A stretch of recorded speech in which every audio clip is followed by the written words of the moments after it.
Hello प्यारे बच्चों, कैसे हो आप। मेरा नाम है Nitesh Kumar. Welcome to Akhyati classes. Class 10th mathematics NCERT discussion चल रहा था अपना, और हमने थर्ड चैप्टर स्टार्ट किया था। पहली एक्सरसाइज का एक ही क्वेश्चन किया था हमने कि भाई कुछ वर्ड प्रॉब्लम गिवन थी, उसको फॉर्मुलेट करो लीनियर इक्वेशन टू वेरिएबल्स। तो दो इक्वेशंस बनेंगी और ग्राफिकली बताओ कि उनका सॉल्यूशन क्या है।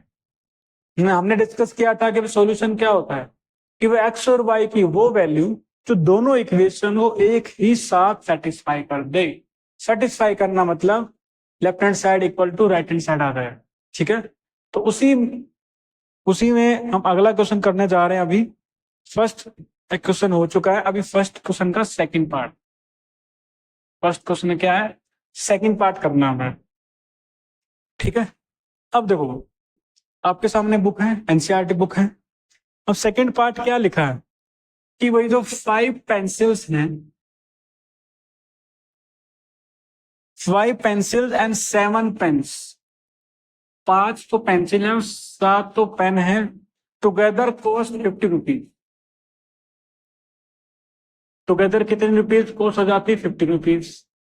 ठीक है, उसी तरह 7 पेंसिल्स हैं और 5 पेन्स हैं, उनकी कॉस्ट हो जाती है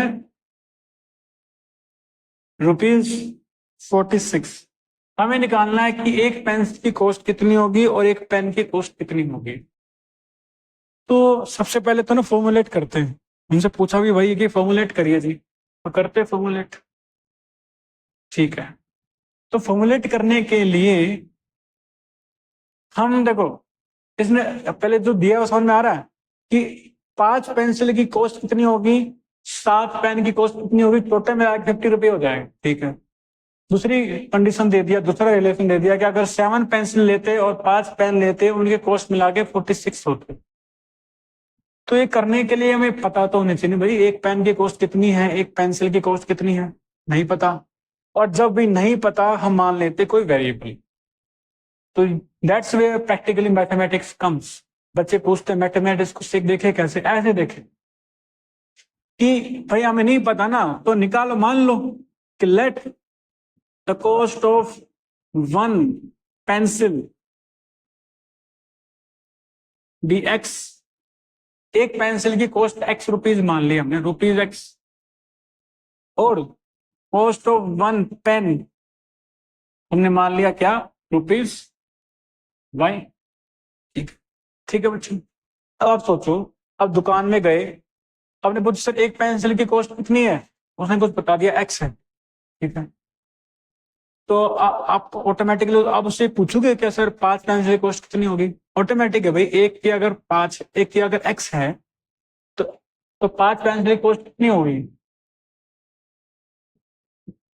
यूनिटरी मेथड, 5 से मल्टीप्लाई करा दो जितनी भी पेंसिल की कॉस्ट चाहिए।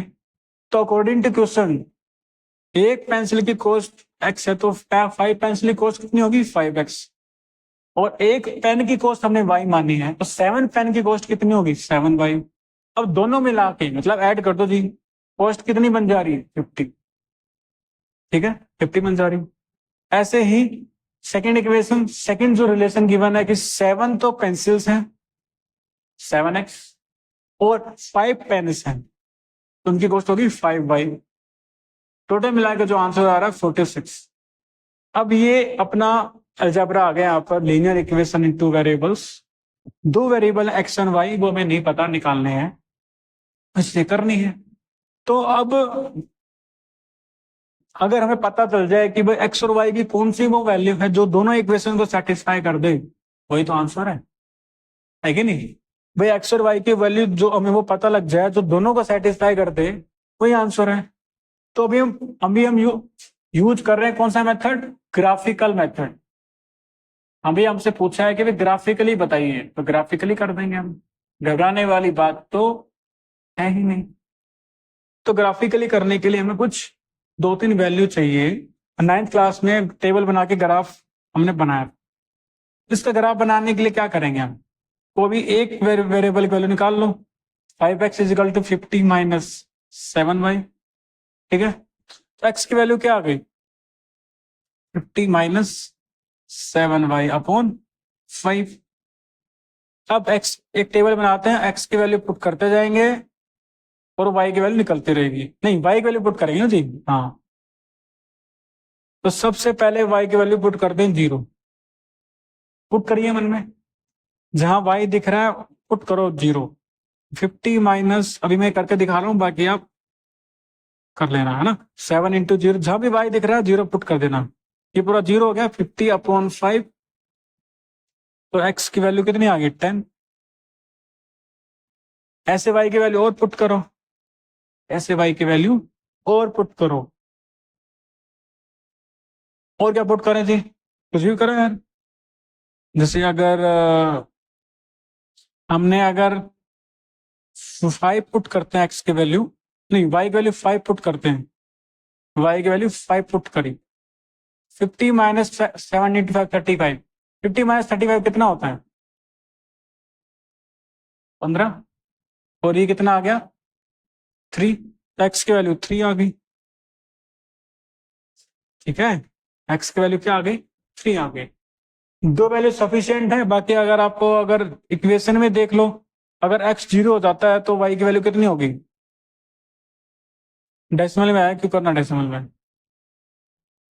और निकालो, और निकालो। तब तक दूसरा करते हैं हम। दूसरी वाली जो इक्वेशन है 7x plus 4y is equal to 46। यहां से हम 7x निकाला वैल्यू, 46 माइनस 5y। x की वैल्यू क्या आ गई 46 माइनस 5y अपॉन 7।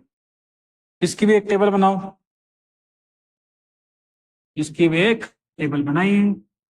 टेबल बनाए बिना काम चलेगा नहीं। हाँ जी, y की वैल्यू पुट करो। क्या पुट करें, कुछ भी करो। अगर x 0 पुट करते हो, सॉरी y 0 पुट करते हो, y की वैल्यू 0 पुट करी तो 46 माइनस 0 अपॉन 7, तो बचा 46 बाय 7। देख लेंगे डेसिमल कितना आएगा ये 46 बाय 7। डेसिमल में आया 7 6 42। ठीक है, रिमाइंडर बचा 4, 7 5 31, लगभग अप्रोक्सीमेट 6.5 समथिंग आ रहा है। ठीक है, ओके। अगर हम y की वैल्यू 1 पुट करें, या और कुछ पर क्या, 5 3 जा 15, सारे डेसिमल की वैल्यू जा रही है। कोई बात नहीं, डेसिमल की वैल्यू पुट करेंगे। तो अगर मैंने y की जगह 2 पुट किया, तो 5 इंटू 2 10, 46 माइनस 10 36 प्लस 7। ठीक है, अगर 5 पुट कर दे तो यहाँ पर y की जगह 5 पुट किया है। 46 माइनस 5 इंटू 5 25। 46 माइनस 25 बताइए जी, 46 माइनस 25 कितना होता है 21। तो 21 बाय 7 दैट इज 3। वैसे देख के तो आपको टेबल से समझ में आ रहा है एक्स और वाई की कौन सी वैल्यू जिसमें है 3 और 5। ग्राफ में भी समझ लेंगे। एक और वैल्यू लेते हैं इसकी, इस वाले की एक, फर्स्ट वाले की एक और वैल्यू निकाल लेते हैं हम। वाई वैल्यू कुछ भी पुट कर लो, 2 पुट करा ना, इसमें 2 ले लेते हैं हम। 50 माइनस यहाँ 2 ले लिया, यहाँ लिया। 50 माइनस 14 बचा ये बाय 5, तो बचा 36 बाय 5। ठीक है, ये कैलकुलेशन बाकी आपके रफ है, कर भी सकते हो साइड में। मेन टेबल बनानी और ग्राफ बनाना। अब ग्राफ बनाने के लिए जगह चाहिए होगी, तो मैं क्या करता हूँ टेबल बना लेता हूँ दोनों की साइड में। दोनों टेबल बन चुकी है, अब ग्राफ बनाएंगे। कुछ चीजें मिटा देता हूँ मैं, कुछ चीजें क्या करता हूँ मिटा देता हूँ। हमें टेबल से मतलब है बस, हमें टेबल से मतलब। ठीक है, ग्राफ बनाते हैं। तो ये जो टेबल है इस वाले की है और ये इस वाले की।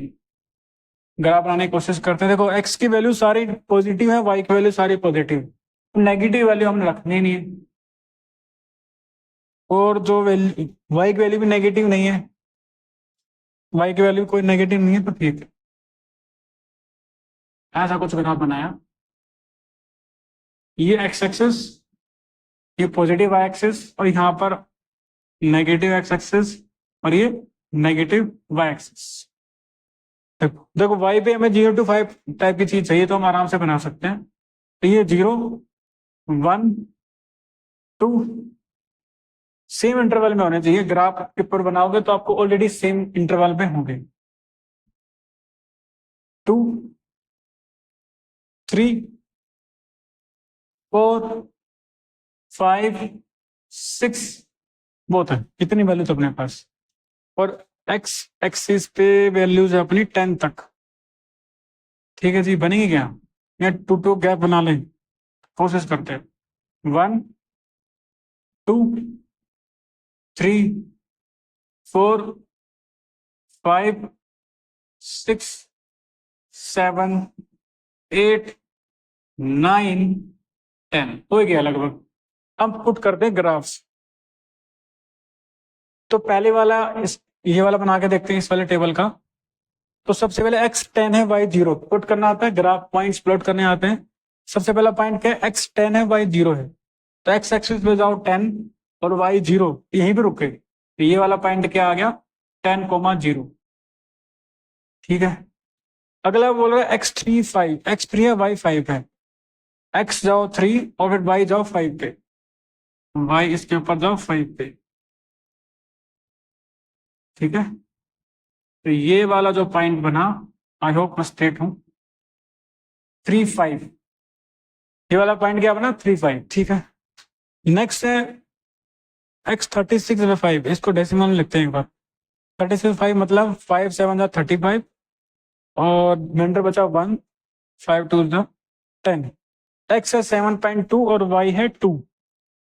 7.2 मतलब यहाँ 7.5 है, तो यहाँ कुछ 7.2 बचा, और y है 2।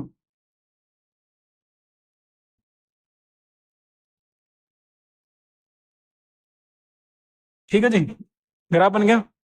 अब इसको हम तीनों पॉइंट को ज्वाइन कर देते हैं, ये पहले वाली इक्वेशन ग्राफ आ जाएगा। स्ट्रेट लाइन आएगा ग्राफ, यहाँ सब तक बना रहा हूं तो मैं आपको वो मिले नहीं।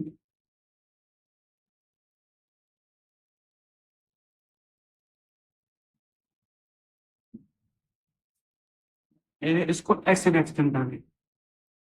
ठीक है, ये पहली लाइन का ग्राफ बन गया, स्ट्रेट लाइन बन गई अपनी। तो ये अपना जो ग्राफ बन गया किसका है? 5x plus 7y equal to 50, इसका ग्राफ बना है। अब इसी तरह आप दूसरे वाली इक्वेशन ग्राफ बनाएंगे। देखो ये 46 प्लस 7x है, इसको मैं ना डेसिमल लिखता हूं, तो 7 5 जा 7 6 जा 42, रिमाइंडर बचा 4, 7 5 35, रिमाइंडर बचा 5, 7 7 49 40, हाँ अप्रोक्सीमेट 6.57। और ये 36 क्या ले सकते हैं? 7 5 जा 35, रिमाइंडर बचा 1, और 7 1 जा 1 7, तो अप्रोक्सीमेटली 5.1 है। तो x है 6.57 समथिंग, और y है 0, तो ये 5 7 5 है, तो यहाँ पर मान लेता हूँ ये वाला जो पॉइंट है 6.57 y 0। ठीक है, अगला है x है 5.1, y है 2, 5.1 है x और y है 2, ये है 5.1 2,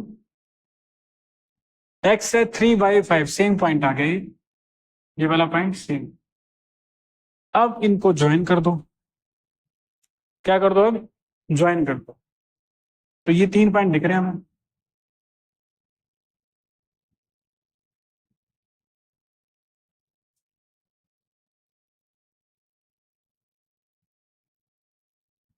ठीक है, ग्राफ पे बनाएंगे, स्केल से बनाना अच्छे से बनेगा, बाकी समझावट के लिए ये। तो ये वाला जो ग्राफ बना, ये है 7x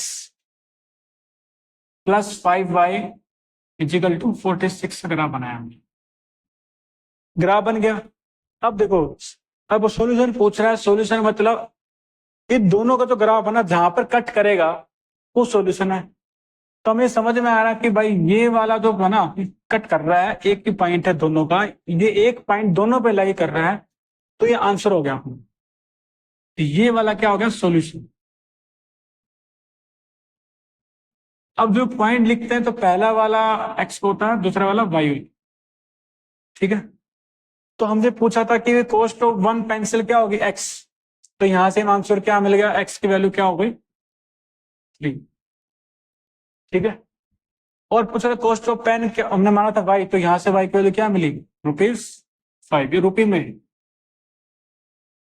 तो बच्चों समझ में आ गया, जहां पर भी इंटरसेक्ट कर रहा है वो उस पॉइंट, वो हमारा सॉल्यूशन होगा।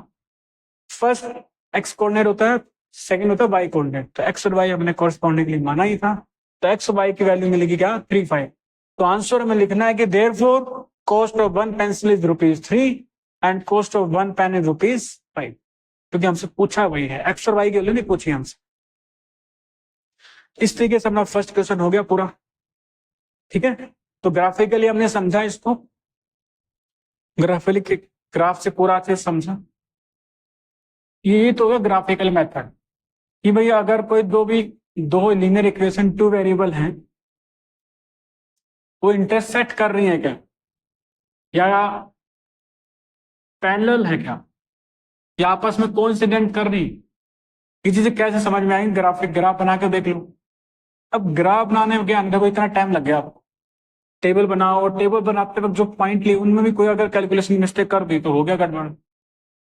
तो कोई लोगों ने दिमाग लगाया, सर कोई और कोई तरीका नहीं है क्या, डायरेक्टली देख के बता दे कि भाई ये थोड़ा सा वो शॉर्ट ट्रिक, वो जल्दी पता चल जाए, बस जल्दी पता लग जाए कि मेरे को इसका ये कौन सी लाइन है, ये सॉल्यूशन कौन सा है, पहले तो कंसिस्टेंट इनकंसिस्टेंट है क्या, है ना, तो कितने सॉल्यूशन है इसमें। तो करने के लिए हम एक जनरल केस ले लेते हैं, कोई भी दो लीनियर इक्वेशन 2 वेरिएबल की, ये लिया a1x plus b1y equal to c1, या प्लस c1 ले लेता हूं, है ना, प्लस c1 इक्वल टू 0, यही होता है। दूसरी इक्वेशन ली तो दूसरी लाइन है a2x plus b2y plus c2 equal to 0। तो ये अपनी लाइन 1 है और ये लाइन 2 है, तो इनके इक्वेशन हमें गिवन है। अब एक तो ग्राफ बनाओ पूरा अच्छे से, एक ही ग्राफ में, एक ही कोऑर्डिनेट सिस्टम में दोनों ग्राफ बनाओ। अगर ग्राफ इंटरसेक्ट कर रहा है एक ही पॉइंट पे, इंटरसेक्टिंग। अगर ग्राफ कहीं भी इंटरसेक्ट नहीं कर रहा, आपस में पैरेलल है, कहीं भी जा करेगा भी नहीं, तो इस हिसाब से समझ में आ रहा है पैरेलल वाला केस है। और पता चला भाई तो आपस में सारे एक पे एक लाइन है, दोनों एक के ऊपर एक लाइन कर रही है, तो कोइंसिडेंट वाला केस, कोइंसिडेंट, ठीक है। अब बात करते हैं कि यहाँ पर a1 क्या है, x का कोफिशिएंट पहली वाली लाइन में, b1 है y का कोफिशिएंट और c1 है कांस्टेंट टर्म। दूसरी वाली लाइन में a2 है x का कोफिशिएंट, b2 y का कोफिशिएंट एंड c2 है कांस्टेंट टर्म। तो अगर हमें इसी से देखो, किसी भी इक्वेशन में तो साफ साफ पता ही कर सकते हैं भाई a1 b1 c1 क्या है, a2 b2 c2 क्या है, ये तो देख के बता ही सकते। अब इन्हीं से ही कुछ अगर कुछ कंडीशन पता लग जाए हमें, इन्हीं से कुछ कंडीशन पता लग जाए तो हम डायरेक्टली कुछ कर सकते। जैसे अब मैंने रेशियो लिया मैंने, ठीक है, ऐसा हो सकता है कि a1/a2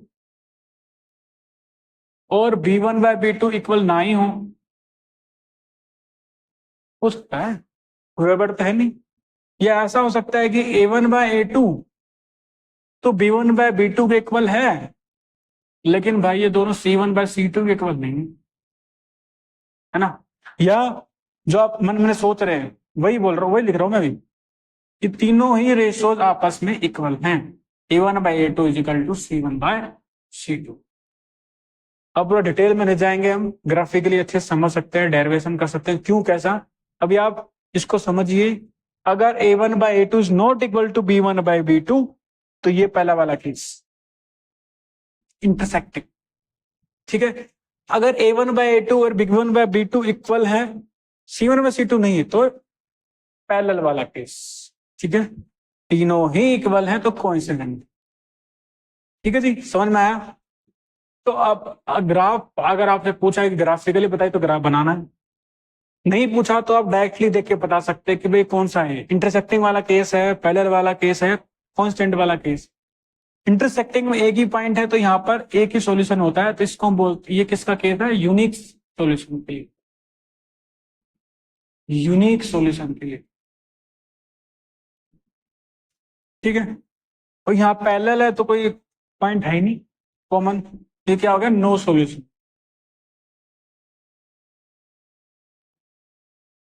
और ये सारे एक के ऊपर सारे पॉइंट लाई कर रहे हैं तो यहाँ पर इनफाइनाइटली मैनी सॉल्यूशन।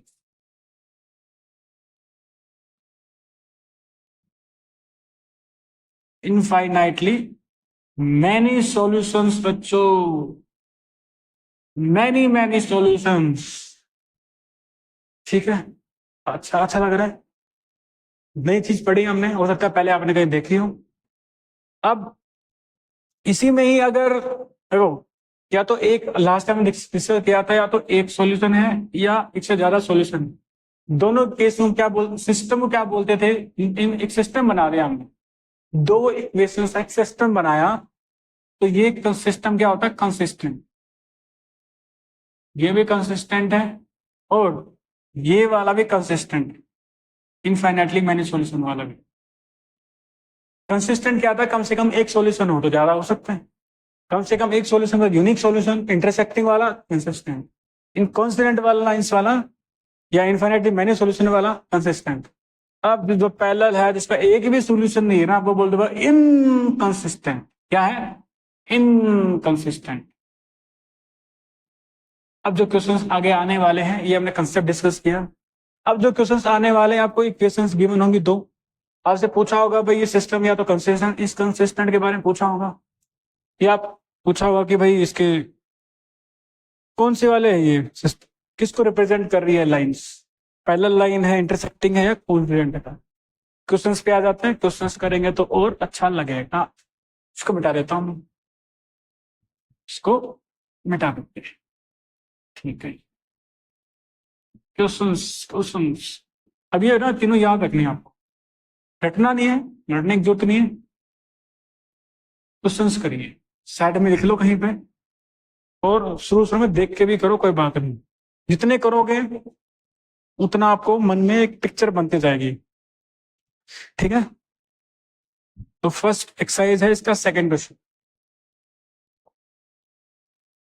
उसका फर्स्ट पार्ट। ठीक है, इक्वेशन की बना है 5x minus 4y plus 8 equal to 0। Second equation है 7x plus 6y minus 9 equal to 0। पहली बार कर रहे हैं तो बिल्कुल आराम आराम से बता रहा हूं, तो कंपेयर करो, है ना। इसको मैं कंपेयर करता हूं a1x plus b1y plus c1 equal to 0 से। इसको कंपेयर कर रहा हूं a2x plus b2y plus c2 equal to 0 से। सबसे पहले a1 b1 c1 की वैल्यू निकालो। कंपेयर करना मतलब x के साथ यहां पर क्या लिखा है नंबर, तो a1 है, उसकी वैल्यू 5। y के साथ पहले वाले में क्या लिखा है? -4। साइन के साथ लेना बच्चों, सिर्फ 4 मत बोल देना, साइन के साथ -4 है तो -4।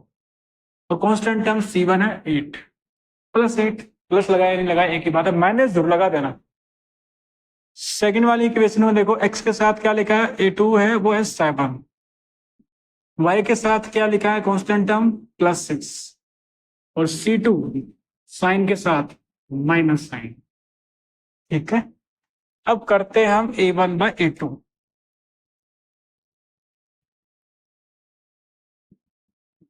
a1/a2 कितना है? 5/7। फिर b1/b2 निकालते हैं,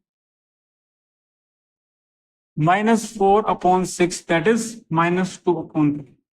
ये तो वो स्ट्रेट अवे वो वाला केस हो गया कि भाई a1/a2 है ना इक्वल टू नहीं आ रहा b1/b2 के, तो नहीं आ रहा, बिकॉज ये नहीं आ रहा तो कौन सा केस है? So therefore given line given lines represent, हाँ जी बताइए, अभी नोट कर लिया होगा कि A1 by A2 B1 by B2 equal नहीं है, इंटरसेक्टिंग लाइंस है ना, दो लाइन इंटरसेक्ट करेंगे उसको रिप्रेजेंट कर रहे हैं ये। इसका मतलब सॉल्यूशन क्या आएगा, इसका यूनिक सॉल्यूशन ग्राफिकली कर सकते हो, बाकी अगले एक्सरसाइज में आप एल्जेब्रिकली या मैथमेटिकली भी निकाल सकते हो सॉल्यूशन। अभी तक ग्राफिकली आता तो ग्राफिकली आप सॉल्यूशन निकालने की कोशिश करिए, एक पॉइंट आएगा उसका सॉल्यूशन आएगा। ठीक है जी, तो इसमें बस गलती मत इसमें मत कर देना, A1 B1 आपस में कंफ्यूज मिक्स मत कर देना। पहली इक्वेशन लिख रहे हो तो A1 5 B1 -4 साइन के सामने, और सही जगह सही वैल्यू पुट करना हो जाएगा। स्टार्ट करते हैं एज इट इज, चेंज कुछ नहीं कर रहे, बस इक्वेशन चेंज होंगी तो वैल्यूज भी चेंज होंगी, वैल्यूज भी चेंज होंगी।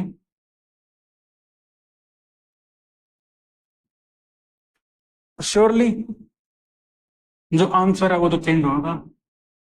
ठीक है, करते। तो सेकंड है अपने पास 9x + 3y + 12 = 0। अगला है 18x + 6y + 24 = 0। हाँ जी, पहली वाली लाइन को कंपेयर करो A1x + B1y + C1 = 0 से।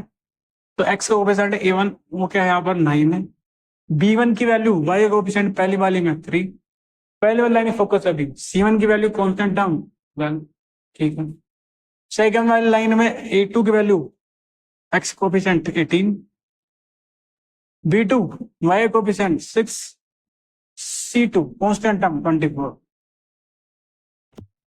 तो A1/A2 है 9/18, सिंप्लीफाई करो, हमेशा सिंप्लीफाई करना चाहिए, 1/2। B1/B2 है 3/6, इसको सिंप्लीफाई करो, यह 1/2 है ना भाई, दोनों इक्वल आ गए। अब अगला देखते हैं हम C1/C2, तो यह है 12/24। ठीक है, तो ये भी सिंप्लीफाई करो, ये भी आया 1/2। ओ भाई साहब, ये तो तीनों इक्वल आ गए। ठीक है, कोई बात नहीं, A1/A2 = B1/B2 = C1/C2, तीनों इक्वल है। अगर तीनों ही रेशियो इक्वल है तो तीसरा वाला केस था वो कोइंसिडेंट लाइन, एक के ऊपर एक रिप्रेजेंट कर रही है, एक के ऊपर एक कोइंसिडेंट लाइन रिप्रेजेंट करे। बेसिकली आप बेसिक देखो तो ना, सेकेंड वाली जो फर्स्ट वाली इक्वेशन को 2 से मल्टीप्लाई कराओ वही मिले, या सेकेंड वाली में 2 से डिवाइड कर दो, पूरी में लेफ्ट साइड राइट साइड मिल जाएगी। लास्ट पार्ट करते हैं बच्चों, अगेन इक्वेशन चेंज है तो इक्वेशन चेंज करेंगे हम, इक्वेशन चेंज करेंगे तो वैल्यूज भी चेंज होंगी, तो वैल्यू चेंज कर देते हैं, वैल्यूज चेंज कर देते हैं। अल्टीमेटली आंसर होप कर रहे हैं सेम ही क्वेश्चन हो, इक्वेशन। हाँ जी, third part, second question third part, पिछला वाला सेकंड पार्ट था तो उसका सेकंड लिखा नहीं था मैंने, लेकिन सेकंड पार्ट ही था। तो ये है 6x - 3y + 10 = 0, 2x - y + 9 = 0। मैं साथ साथ लिख रहा हूँ ना, अभी तक तो आपने A1 B1 C1 सबकी वैल्यू भी लिख ली होगी। पहले वाली इक्वेशन में फोकस करो, A1 की वैल्यू है 6, B1 की वैल्यू -3 और C1 की वैल्यू +10, साइन के साथ लिखना है अगेन अगेन। सेकेंड वाली इक्वेशन फोकस करो, A1 की वैल्यू 2, B1 की वैल्यू -1 और C1 C2 की वैल्यू 9। ध्यान देना बच्चों, यहाँ पर ना A1 B1 C1 पूरा लेफ्ट साइड में, कई बार हो सकता है कांस्टेंट टाइम आपको दूसरे साइड लिखी हो, आपको लेफ्ट साइड में लिखना, कंपेयर आपको इसी से ही करना है। ठीक है जी, तो A1/A2 6/2 कितना आ गया 3, 2 3 6, 3/1 3। B1/B2 -3/-1 माइनस कैंसिल हो गया, ये भी आ गया 3। अरे वाह, पहले दोनों इक्वल आ गए। लास्ट वाला देखते हैं 10/9, तो 27 होता ना, तो 9 × 3 27 कर देते हैं, अभी होएगा नहीं, और ज्यादा को सिंप्लीफाई हो भी नहीं रहा, 10/9। तो यहाँ पर A1/A2 और B1/B2 तो इक्वल है, लेकिन C1/C2 तो अलग ही दुनिया में है, वो तो अलग ही बोल रहे हैं, मैं तो अलग ही रहूंगा। तो अलग ही रहेगा तो उसको पनिशमेंट मिलेगी भाई, वो बोलेगा लाइन को पूरे को अलग कर देंगे, हम पूरे को ही अलग कर देंगे, लाइन ऐसी बनेगी पूरी, या तो तीनों सेम है तो भाई एक के ऊपर एक, है ना, पहले दो सेम है, तीसरा वाला बोला में साथ में नहीं, तो बोले भाई बिल्कुल लाइन बोली बिल्कुल ही अलग रहेंगे, तो पहले लाइंस बन गई, तो इसका सॉल्यूशन भी नो सॉल्यूशन रहेगा। ऐसा हो जाए कि भाई पहले दोनों ही बोल रहे हैं कि हम तो इक्वल साथ में नहीं रहेंगे, साफ साफ बोल देंगे भाई एक पॉइंट कॉमन रखेंगे, वो इंटरसेक्टिंग वाला है। याद करने का तरीका बता रहा हूँ, हमने कंप्लीट कर लिया। आगे जो थर्ड क्वेश्चन कंटिन्यू करेंगे, सेम ही कंसेप्ट है, उसमें भी सेम ही कंसेप्ट है, थर्ड क्वेश्चन आगे कंटिन्यू करेंगे हम। बच्चा आपको उम्मीद करता हूं आपको समझ में आया होगा। हमने एक तो ग्राफिकली क्वेश्चन किया, फर्स्ट क्वेश्चन का सेकंड पार्ट ग्राफिकली हमने उसको ग्राफ बनाया, पॉइंट निकाला, वो इंटरसेक्टिंग वाला था। और फिर हमने कि अभी हमेशा ग्राफ तो नहीं बना सकते, बना सकते हैं टाइम है तो बिना ग्राफ के कम टाइम में अगर आपको पता करना अभी कौन सा केस है, इंटरसेक्टिंग वाला लाइन वाला केस है, या पहला लाइन वाला केस है, या कॉन्स्टेंट वाला केस है, उसके लिए हमने रेशियोज देखे A1/A2 B1/B2 C1/B2 वाले। सेकंड पार्ट हमने पूरा कर लिया, लाइंस कौन कौन सी हैं वो कर ली। Okay, thank you very much.